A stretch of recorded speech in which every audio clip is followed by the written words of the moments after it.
શું નામ છે તમારું? પ્રજાપતિ હસમુખ. બાળકનું નામ શું છે? ફરહાન. એને શું તકલીફ છે? સાંભળવાની થોડી તકલીફ છે. સંભળાતું નથી તો ઘરમાં અને સ્કૂલમાં કેવી તકલીફ પડે છે? તો તકલીફ પડે છે થોડી.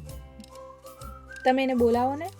ફરહાન, ફરહાન, ફરહાન. ફરહાન, સંભળાય? અવાજ આવે છે? શું નામ છે તારું?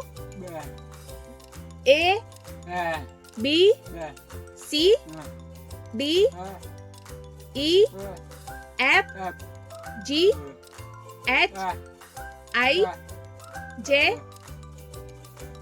બાળકને આ મશીન મળ્યું છે તો તમને કેવું લાગે છે કે કેટલો ફાયદો થશે?